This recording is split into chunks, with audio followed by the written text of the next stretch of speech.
तपोवन क्षेत्र में पेड़ों को बचाने के लिए पर्यावरण प्रेमियों ने जोरदार आंदोलन शुरू किया है। साधुग्राम निर्माण के लिए नगरपालिका प्रशासन ने यहाँ के कुछ पेड़ काटने का प्रस्ताव रखा है, जिसके विरोध में स्थानीय नागरिक और प्रकृति प्रेमी पेड़ों को गले लगाकर चिपको आंदोलन जैसी शैली में विरोध दर्ज कर रहे हैं। आंदोलनकारियों का कहना है कि तपोवन की हरियाली नासिक के पर्यावरणीय पहचान है और यहाँ एक भी पेड़ काटने नहीं दिया जाएगा। दूसरी ओर महानगर पालिका प्रशासन का स्पष्टीकरण है कि वे केवल नए पेड़ और झाड़ियां हटाने की योजना कर रहे हैं, पुराने किसी भी पेड़ को नहीं काटा जाएगा। इसके बावजूद नागरिकों का संघर्ष जारी है और उनका स्पष्ट कहना है कि हरियाली की रक्षा के लिए वे किसी भी हद तक जाने को तैयार हैं। आज खरं तर महापालिकेकडनं प्रस्तावित वृक्षता तोड होणार आहे, याच्या विरोधात तुम्ही आंदोलन करताय, नेमकी काय मागणी असणार आहे या झाडांसाठी? खरं तर नाशिक महानगरपालिकेकडनं 1800 ते 1900 झाडं तपोवनामधले तोडण्याचा एक नोटीस आली, परंतु आम्ही सर्व पर्यावरणवाद्यांनी काही मुद्दे या ठिकाणी उपस्थित केलेले आहे। सगळ्यात पहिला मुद्दा म्हणजे तपोवन हे सांस्कृतिक आणि ऐतिहासिक मूल्य आहे। तपोवन हे नाशिकची प्राचीन ओळख आहे आणि तप आणि वन यावर आधारलेलं आहे। पर्यावरण जे नुकसान होऊन कुठलाही कुंभमेळा या ठिकाणी साजरा होऊ शकत नाही। महानगरपालिका म्हणते की 10 वर्षाच्या आतील झाडे आम्ही तोडणार आहोत, परंतु झाड तोडण्याचं वय हे निकष नसू शकतं। आज तुम्ही या ठिकाणी बघता की या ठिकाणी सगळ्या फुल्या मारलेले झाड आहेत, हे एका ठिकाणी एकटवलेले आहेत आणि जेव्हा याची कटिंग होईल तेव्हा ही जमीन पूर्णपणे बक्कल होणार आहे, उघडी होणार आहे आणि यामुळे पर्यावरणाचा ऱ्हास देखील होणार आहे। तपोवन या ठिकाणी अनेक ऋषीमुनी येऊन गेले, साधू संत येऊन गेले, रामदास स्वामी या ठिकाणी आले, अनेक ऋषी, जनार्दन स्वामी, राष्ट्रसंत जनार्दन स्वामी यांनी इथं तप केलेलं आहे आणि या भूमीत तप केलेलं आहे आणि या भूमीतली जर झाडं आपण काढणार असू तर हा हरित कुंभमेळा कसा होऊ शकतो? म्हणून आमची अशी मागणी आहे की तुम्ही जे काही कुंभमेळ्याचा जे काही विकास करणार आहात त्याचं ग्रीन डिझाईन तुम्ही संपूर्ण नाशिककरांसमोर ठेवलं पाहिजे, कारण कुंभमेळा हा मुळात गोदावरीचा उगम झाला आणि ते जे काही अमृत कण पडले त्यामुळे होतोय आणि अमृत कण हे खऱ्या अर्थाने पर्यावरणाचे द्योतक आहेत आणि पर्यावरणाचा ऱ्हास करून असं कुंभमेळा होत असेल तर त्या ठिकाणी महानगरपालिकेने, प्रशासनाने यावरती विचार केला पाहिजे। यासाठी आमची अजून दुसरी मागणी आहे की तुम्हाला जो काही विकास करायचा आहे तो पर्यावरण तज्ञांना समावेश करून, एनजीओला समावेश करून, विविध नागरिकांना समावेश करून, त्याच्यानंतर अधिकाऱ्यांनी हे सगळं मतप्रवर्तन करणं गरजेचं आहे।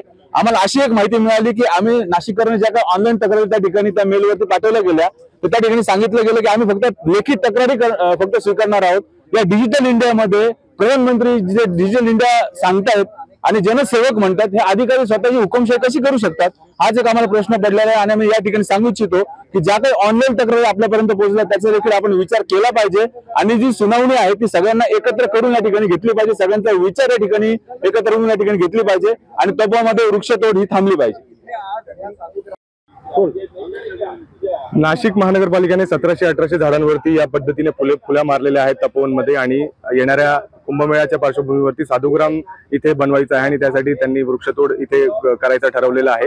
याच्यासाठी त्यांनी ऑब्जेक्शन मागवले होते, परंतु ऑब्जेक्शन मागवताना त्यांनी जी प्रक्रिया फॉलो केली त्याच्यामध्ये क्लिअर दिसतंय की त्यांना फक्त आणि फक्त कमीत कमी ऑब्जेक्शन यावं आणि कमीत कमी विरोध व्हावं आणि त्यांना सर्रासपणे हा जो भूखंड आहे हा पूर्ण सपाट करायचं आहे। या पद्धतीने त्यांनी केलं। लेखी फक्त त्यांनी अर्ज मागितले, ऑनलाईन मेल जे आलेले त्याचा आम्ही कॉग्निझन्स घेणार नाही अशा पद्धतीचं त्यांचं म्हणणं होतं।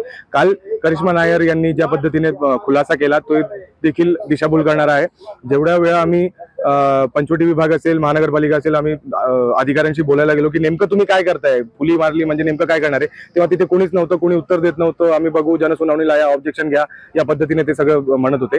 तेव्हाच जर त्यांनी उत्तरं दिली असते तर आमचं पण कन्फ्युजन झालं नसतं, लोकांचं पण कन्फ्युजन झालं नसतं।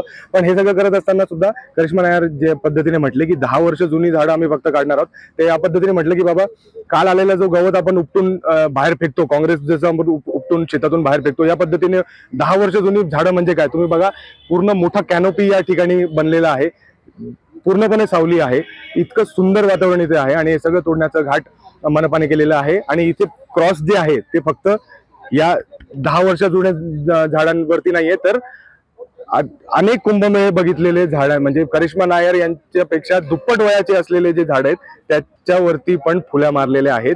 चिंचाचे झाड आहेत, याच्यामध्ये पिंपाचे झाड आहेत, असे जे इंडिजिनस प्रजाती आहे या सगळे झाड आहेत। आपल्याला माहिती आहे की बिबट्यांचे हल्ले किमान 2 ते 3 होत आहेत रोज नाशिक शहरामध्ये, अतिशय मध्य भागात होत आहेत। त्या व्यतिरिक्त प्रदूषण प्रचंड वाढलेलं आहे, पावसाचं जे आहे ते अनियमित झालेलं आहे, तापमान वाढलेलं आहे, तापमान एक्स्ट्रीम झालेलं आहे। हे सगळं असताना आपले लंग्स जे आहे त्याला आपल्याला सेव्ह करावं लागेल। आमची अशी मागणी आहे की इथून एकही झाड तुटता कामा नये। तुम्हाला साधूग्राम बनवायचं आहे, राहण्याची व्यवस्था करायची आहे। साधू संत अनेक वर्ष पिढ्यानपिढ्या झाडांच्या खालीच राहत आलेले आहेत। सिमेंट आणि कॉन्क्रीटमध्ये कोणताच साधू राहत नाही। कृपया याची नोंद घ्यावी आणि आमच्या मागण्या पूर्ण कराव्या। एकही झाड आम्ही तुटू देणार नाही।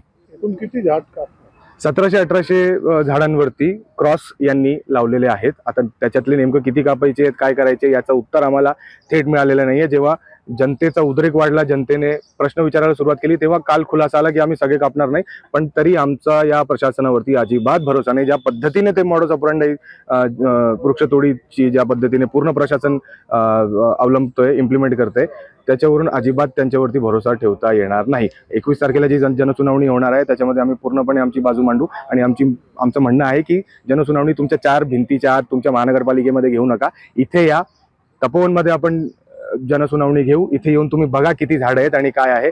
आणि मी सांगतो की अधिकाऱ्यांनी येऊन इथे एकदा स्वतः येऊन पाहणी करावी। त्यांना स्वतःला सुद्धा वाटणार नाही की आम्ही इथे झाडं कापायला पाहिजे।